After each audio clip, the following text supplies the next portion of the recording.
So gas prices have risen nationally over the last month. They're up to 314, and they're not up a lot, but it's a little bit unusual for gas prices to rise in February because it's a little bit early. But we saw this last year too. But there's other things going on that are somewhat significant, and I'll show you.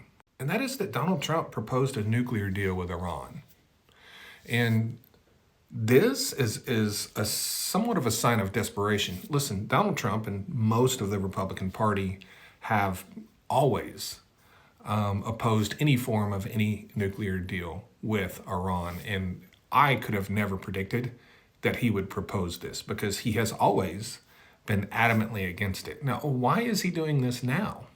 Well, because he promised Americans he would cut their energy in half within 6 months.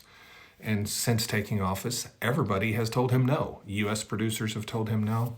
OPEC has told him no. OPEC Plus has told him no.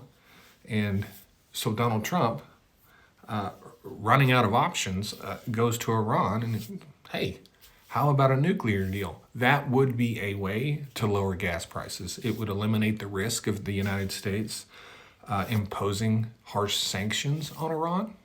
And he could likely negotiate a deal where they increase oil production and oil exports a little bit in this nuclear deal. The problem is that would be antithetical to what OPEC wants and to their agreements with OPEC.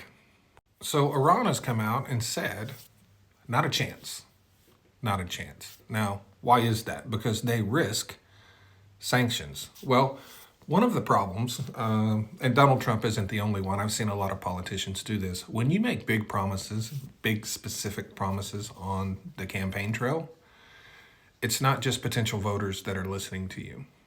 It's also nation states around the world. And U.S. producers, OPEC, OPEC Plus, Iran, everybody heard Donald Trump repeatedly promise to lower gas prices by half within 6 months. So they knew all this was coming.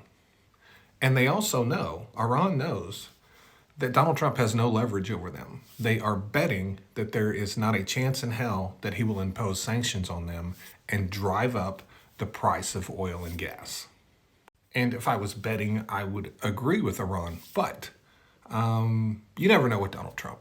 He proposed a nuclear deal, so he might go ahead and sanction them, We are about 4 to 6 weeks away from when gas prices typically start rising due to seasonal demand at the beginning of spring.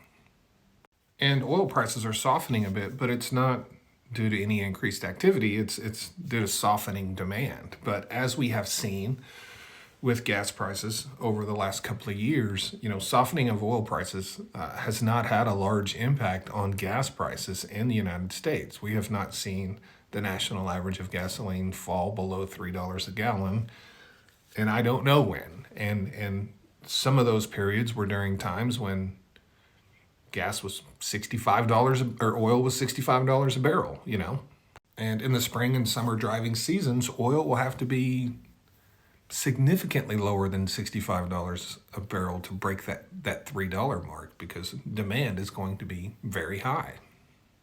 So, as of right now, I see nothing looking ahead that would drive down gas prices in any significant way whatsoever. Now, with all of that being said, that doesn't mean it couldn't happen. Donald Trump is very unpredictable. And with this proposing the Iran nuclear deal, nobody expected that.